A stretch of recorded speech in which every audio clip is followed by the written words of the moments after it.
Hello mga guys, mga kaps, no, mga kababayan natin na patuloy na sumusubaybay dito sa ating channel Nobs Vlog. So magandang araw sa ating lahat, no. Shout out sa lahat ng mga sumusuporta sa atin, no, sa mga laging nanonood ng ating YouTube channel. So kayo ang mga nagiging inspirasyon ko kaya nagpapatuloy tayo sa ating ginagawang pagbablog.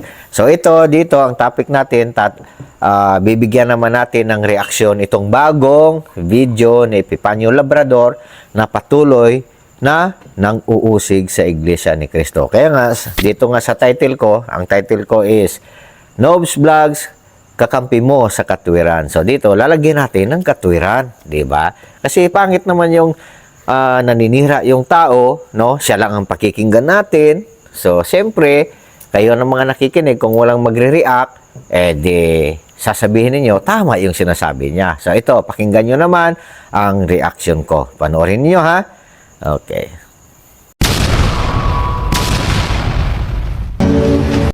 Okay, sa mapagpalang araw po sa inyong lahat, mga minamahal ko mga kababayan. Muli, nandito na naman po yung lingkod, Epifanio Labrador, dito po sa ating programang Reaction Mo, Birado Ko. Okay, sa mga kababayan po natin, nagtatanong kahapon kung bakit hindi po tayo nakapag-vlog. Actually, meron po kasi nangyari na, hindi inaasahan, akala ko kasi, maghapong, alam niyo na, hindi maghapon yung kuryente na mawawala. So, hinintay ko, pero alam nyo na, pag nasa probinsya ka talaga, ganun. No? Madalas, ang brownout dito, maabot ng 5 araw.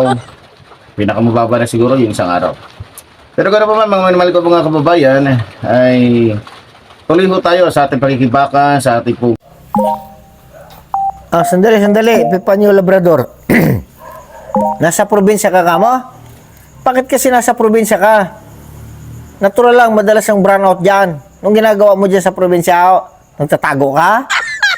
Bakit? Natatakot ka? Kala ko matapang ka. Sabi mo, kahit ilang trilyon yung Iglesia ni Cristo, di ka natatakot. Bakit nandiyan ka ngayon sa probinsya? Sarap ng buhay mo dito sa syudad. Putar, makailong butas niyo sa obra mo, Panyong ba? Ha? Sabi mo, tapang mo. Tapos ngayon, nandiyan ka sa probinsya, anong ginagawa mo dyan? Tatago ka? Kaya hindi ka makapag-vlog ng marami, no? Hinihintay ko yung mga vlog mo. Kasi wala akong magawa. Ini-enjoy ko kasi yung mga ginagawa mo. Sige, tuloy mo. Sige, pakinggan natin yung kung ano yung bago mong topic ngayon. Okay. Paglaban, at syempre sa pagsisiwalat po ng katotohanan para po sa ating mga kababayan. Okay, marami po nagtatanong mga minamahal ko mga kababayan kung ako ba daw ay surrender sa INC. What? Ako ba susuko sa INC? Pero isa lang po masasabi ko mga minamahal ko mga kababayan. Doon po sa mga kababayan natin nagtatanong at syempre doon po sa mga nag-message sa atin sa ating Facebook Live at maging sa ating YouTube Live, no? At maging sa ating video na pinalalabas po dito sa ating programa. Isa lang po masasabi ko, wala pong dapat sumuko na Epifanio Labrador sa INC. Bakit? Dahil unang-una po, wala pong ginawang malaking krimen si Epifanio Labrador sa INC. Diliwanagin ko lang ho. Kung meron man po akong nagawa, yun po yung minura ko, yung Mongoloid na leader ng Iglesia ni Cristo, na ang totoo ay Iglesia ni Manalo, na kung saan ay ginagamit yung kanilang mga membro para sa pamumulitika. Hoy! Epifanio, asong Labrador. Wala kaming sinasabing susuko ka sa Iglesia ni Cristo. No? Ang dapat mong sukuan yung batas. Yes! Kasi wanted ka sa batas. May qualified theft ka na kaso doon sa Negros. Wow! Hindi namin sinasabing susuko ka sa amin. Yung ginawa mong pagmumura sa aming tagapamalang pangkalahatan, na okay na yon, may kaso ka rin doon. Hindi ka sa amin susuko. Linawin ko lang diyan sa tae mo na utak, ha? Na hindi ka namin pinapasuko sa Iglesia ni Cristo. Ang sukuan mo, yung mga alagad ng batas. Kasi meron kang nilabag na batas. Di ba? Sige, tuloy mo yung sinasabi mo. Nililinaw ko lang yung mga ano ba, sinasabi mo kasi ano yung baga nababaliw ka na ba, no? Hindi mo na naintindihan yung mga sinasabi mo. Tuloy, yung kabulastugan mo. O para proteksyonan yung mga taong walang niya magnanakaw katulad po ni Sara Duterte, na kung saan ay nagnanakaw po ng pera sa taong bayan. Ngayon, mga minamahal ko mga kababayan, sa totoo lang tinatakot nila ako eh. Marami silang pinapalabas sa Facebook at kung ano-ano mga pangalan yung pinagsasabi nila. Ito si Aka ganito, Aka ganon, may kasong ganito, may kasong qualified tip, may kasong marami ako nabasa. Pero ganoon pa man, wala akong pakialam doon. Dahil unang-una, walang talab sa akin yun. Oh, ayan ka na naman sa sinasabi mong tinatakot ka. Hindi ka namin tinatakot. Ang ginagawa namin, totoong aksyon. Magpapile talaga kami ng kaso dahil sa ginawa mong cyber libel sa pagmumura sa tagapamahalang pangkalahatan. Tapos yung sinasabi mong, ano yun? Yung mga binibintang sa'yo. Hindi bintang yon, totoo yun. May mga pruweba yun. Tingnan mo yung video na ginawa ko. Nandun yung mga papilis, no? Oh, may qualified theft ka doon sa Negros. Tapos nag-alias ka ng Epipanyo Labrador. Tapos nag-face mask ka. Kasi ayaw mong makilala ka. Oh, di ba? Pero ang tunay mong pangalan is Richard Balios. Ano yan? Palacios. Oh, ganun ba yun? Lagyan natin ng mga is para marami. Para marami kang kasama.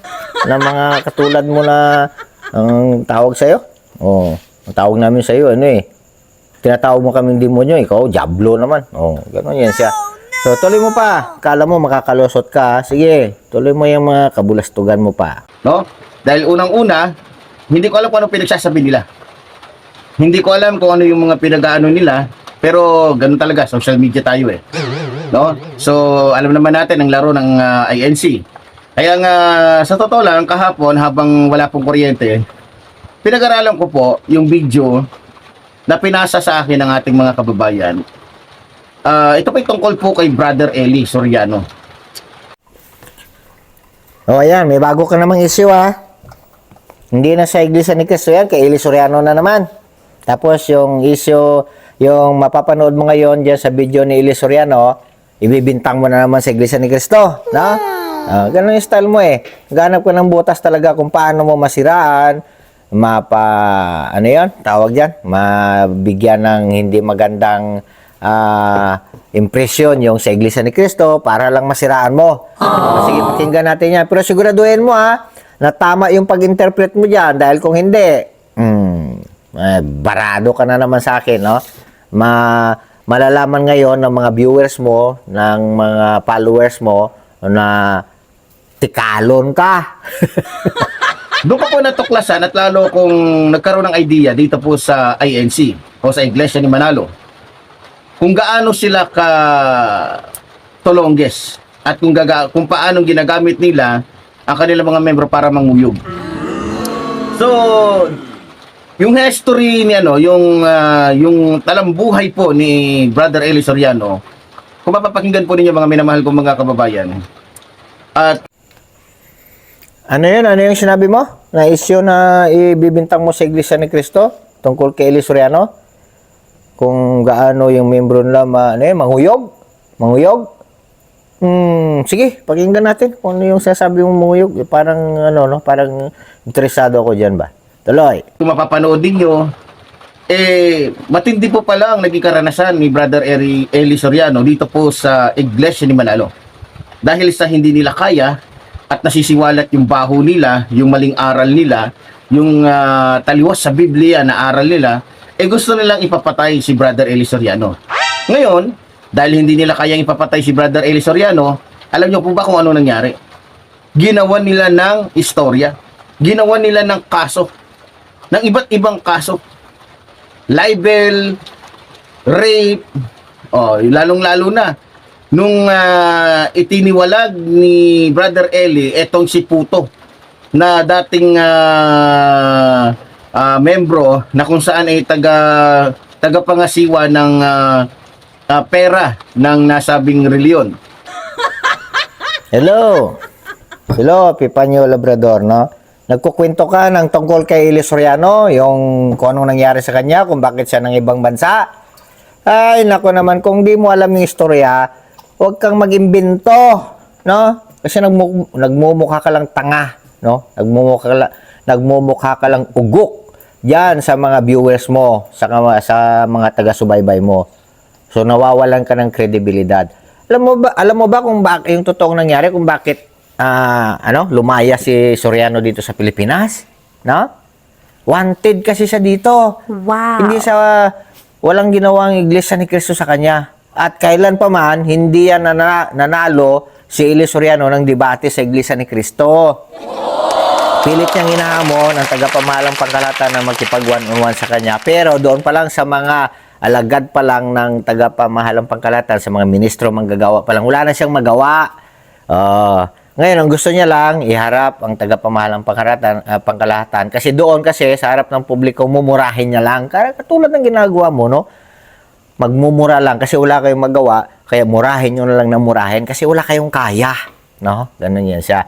Ngayon, alam mo kung bakit nasa ibang bansa si Eli Soriano? May mga kasalanan siya dito sa Pilipinas. Unang-una sa mga kapatid nating mga Islam, ginawa niya ng issue yung Islam na ng ganyang mga istorya. Kaya wanted siya ngayon dito. Kaya lumayas yan. What? Huwag mong pagbintangan ng Iglesia ni Cristo kung bakit siya lumayas ha. Sinabi mo pagbabantaan siyang patayin? Wala. Bakit papatayin yung tao na walang kwenta? Dudungisan pa namin yung kamay namin sa mga taong walang kwenta? Isip-isip naman. Okay, tuloy tayo. Diretso mo yung sinasabi mo para malaman ng mga tao kung ano talaga, ano ka talaga, no? Paano ka mag-isip, paano ka gumawa ng vlog, no? Ganun yan siya. Okay. Diretso. Abay, para masira po si Brother Eli Soriano, binayaran po nila ng milyon-milyon itong si Puto para lamang po lumikha ng istorya at sabihin ni-rape siya ni Brother Eli Soriano. Nang sa ganon, syempre, rape yan eh. Pwede nilang gamitin yung pulis, pwede nilang gamitin yung NBI, pwede nilang gamitin yung iba pang mga departamento ng ating bansa para lamang hulihin yung isang taong wala naman talagang kasalanan. Uy, anong pinagsasabi mong binayaran yon si si Puto? Para magsabi ng nirape siya ni Soriano? Hindi, no? Alam mo si Puto, kusang umanib yan sa Iglesia ni Cristo. Dahil nalaman niya na yung tinuturo ni Eli Soriano ay kabulastugan lang dyan sa IDD. Ngayon, dito, si Puto talagang nagsalita, no? Kahit walang ibinayad, wala. Bakit magbabayad sa mga ganyang mga walang kwentang istorya? Nagkwento siya ngayon, siniwalat niya sa publiko na si Eli Soriano, binuli niya. Binuli niya si Puto. Kasi bakla yan si Eli Soriano, di ba? Alam mo yan eh. Tapos ngayon, ibibintang mo na binayaran si Puto ng milyon-milyon. Bakit magbabayad ng gusto ng milyon-milyon na walang kwentang tao? Di ba? Walang kwentang tao yung nang-rape sa kanya. Kaya rape talaga yung kaso niya. Rape, hindi babae ni-rape niya, lalaki. Alam mo yun? Saan pinapadaan ng ari no? Di sa buli. Ganun yan. Kakampi ka ni Soriano, di ba? Yan, makikita mo ngayon. Yung lumalabas sa bunganga mo, ibabalik mo yan sa'yo. Sige, tuloy. Ngayon, sa sitwasyon po ng iyong lingkod, mga minamahal ko mga kababayan, alam ko na talagang natatakot sa akin ngayon ang Iglesia ni Cristo. Dahil alam nila na ilalantad natin dito yung ibang mga baho pa nila. So sa mga in-expose po natin, mga minamahal ko mga kababayan, alam ko marami mang gagalaitin mga membro ng Iglesia ni Manalo dahil yung kanilang mga kapalpakan, yung kanilang mga kademonyohan, yung kanilang mga kawalangyaan, yung kanilang mga katulonggesan ay dito nilalahad natin mga minamahal ko mga kababayan na kung saan yung mga politiko ay talagang pinagkakapirahan po nila, lalong-lalo na po ngayon mga minamahal ko mga kababayan. Parating Ayan ka na naman sa sinasabi mong, ang Iglesia ni Cristo natatakot sa'yo? Ikaw nga itong nagtatago eh. Nandiyan ka sa gubat ngayon eh. Nilalamok ka dyan. Di ba? Walang kuryente. Di ba? Hirap na ang buhay mo dyan ngayon. Ikaw nagtatago, ikaw natatakot. Huwag mo sabihin, tatakot yung Iglesia ni Cristo. Bakit ano yung katakot namin sa'yo? No? Samantala yung mga sinasabi mo, imbentong yung salita mo lang, pagsisinungaling, nakikinig ka sa mga chismis, may magsusumbong sa iyo na ganyan, paniniwalaan mo kaagad, yun ang gagamitin mong paninira sa Iglesia ni Cristo. Walang kredibilidad, no? Oh, yan. Oh, anong punto mo ngayon, no? Darating na naman ang eleksyon. Pakinggan ko nga kung ano yung sasabihin mo diyan ngayon sa paparating na eleksyon na yan. Okay, diretso. Parating po ang eleksyon. Alam naman natin na tuwing eleksyon, ang talaga nakikinabang po dito ang Iglesia ni Manalo, na kung saan ginagamit nila yung kanilang mga membro nang sa ganon, pagkaperahan nila, nang sa ganon, makakuha sila ng pabor. So, galit na galit ang pamunuan ng Iglesia ni Manalo sa akin ngayon. Dahil talagang ini-expose natin, kaya todo paninira. Hoy, Epifanio Labrador, pag nagsalita ka, ituloy mo. No? Ituloy mo ba? Para maintindihan kung ano yung mga sinasabi mo. Di ba? Tungkol sa eleksyon, ano sabi mo? Para magkaroon ng, ano yan, ng pabor? Bakit? Ituloy mo kasi para maintindihan ng mga viewers mo kung ano yung sinasabi mo. Di ba? Putol-putol ka magsalita di ba? Oh, hindi namin maintindihan. Ituloy mo ba? Ituloy mo. Oh. Hindi yung gagawa-gawa ka ng kwento, hindi mo alam kung saan mo i-direction yung mga sinasabi mo. Sige, tuloy, pakinggan natin. Sila, talagang ginagamit nila yung social media, ginagamit nila yung mga vloggers, ginagamit kasi meron daw si Epifanio Labrador daw ay si ganito ganyan na meron daw warrant. Pero naku, hindi po yan tatalab. Never po yan tatalab sa akin dahil alam ko na hindi ko alam yan at hindi ko ginawa yan. Mga minamahal ko mga kababayan. Anong pinagsasabi mo hindi tatalab? Hindi mo alam yan. Ba't ka nagtatago? Ba't ka nagfe-Christmas pag nagbablog ka? Ba't ang ginawa mong pangalan Epifanio Labrador? Yung pangalan mo naman ni Richard Barrios Palacios na mayroong kaso doon sa Negros na qualified theft na hindi mo hinarap, tinakasan mo, wanted ka ngayon. Anong sabi mo hindi mo alam? Palusot mo lang yan dyan sa mga viewers mo para yung simpatiya nila makuha mo para makahingi ka ng pera, no? Kasi ganyan ang ginagawa mo magpadala kayo ng pera sa akin kasi wala na akong pondo para dito sa sweldo ko sa mga bodyguard ko. Di ba? Ganun ang style mo. Nandiyan ka kasi ngayon sa bundok, di ba? Probinsya sabi mo. Saan ba yung probinsya mo? Sabihin mo nga, baka magsipir ka sabihin mo ba? Pero, wag kang kakumpiyansa. Nagbablog ka, nagsisend ka sa social media, gamit mo yung network, no, internet, madidetect ka pa rin kung nasaan ka ngayon. So, wala kang pagtataguan. Sige, tuloy mo yung kaibigan mo. Pakinggan pa natin. Pero pa nga iba, sinisingit pa nila yung tungkol sa ganito daw, ganito, ganyan. Naku po. Pero ganun pa man, nagpapasalamat po ako mga minamahal ko mga kababayan dahil habang patagal ng patagal, mas bumubuhos po sa akin ngayon yung suporta, lalong-lalo na po ng mga kababayan natin mga Katoliko at iba pang mga reliyon. Dahil alam nila na tama po ang sinasabi ko. Kaya nga hinamon ko kahapon pala tinawagan po ako ng mga kaibigan natin, mga pastor, mga ministro, at talagang nakikipag-ugnayan sila sa akin at ibinibigay nila sa akin yung mga info o yung mga impormasyon na talagang ito nga Iglesia ni Manalo ay isang kulto. So masasabi mong hindi ito reliyon kundi isang organisasyon na kung saan ay may kukumpara mo talaga sa isang mafia. Isa ka ba naman nakakita ng isang... Ayan ka na naman, Labrador, no? Sinasabi mo naman na maraming sumusuporta sa iyo, mga mga iba't ibang relihiyon, mga pastor, mga ministro, sabi mo, no, mga pare. Hoy, yung ministro, Iglesia ni Cristo yan, no? Hindi mo alam sinasabi mo kasi, no? Mga pastor, okay yun. Mga pare, okay yun. Pero pag sinabi mo ministro, walang ibang tinatawag na ministro kundi Iglesia ni Cristo. Maliban na lang kung yung ministro na sinasabi mo, yung mga dating ministro na natiwalag sa Iglesia ni Cristo. Siyempre, pag natiwalag na sila sa Iglesia ni Cristo, wala na silang credit na tawagin mong mga ministro. Di ba? Ganon yan siya. Tapos ano pa yun? Binubulatik mo lang ba yung mga viewers mo na mga pastor, sabi mo, no? Binubulatik mo lang sila, kinukuha mo lang yung loob nila para ina-appreciate mo sila diyan sa vlog mo para bibigyan ka talaga nila ng suporta. Style mo bulok. Wala na yan, hindi na yan kumakagat sa social media ngayon. Matatalino na yung mga tao ngayon. So hindi na kayang bulatikin, tawag yan, Kung sa Ilonggo pa, labod ba? Ginalabod mo lang. Sa Ilocano, ano ganun sa Ilocanong labot? Parang ginalabod mo lang kami ba? Ano yan sa Ilocano gani? Ha? Nya? Parang niloloko. Sa Ilocano? Puyutan. Puyutan mo. No, Ilocano pati agsao. No? Shoutout dyan sa mga kabagis natin na mga Ilocano sa Ilocos Norte, sa Baguio, mga Ilocano dyan. Sarap mag-Ilocano ng mga tao dyan. Gustong gusto ko. No? Malalalim na Ilocano ba? Marunong ako mag-Ilocano. Nakakaintindi ako. Lolokwen, boss. Lolokwen. Yun. Luklukwen mo. Luklukwen mo, Ilocano.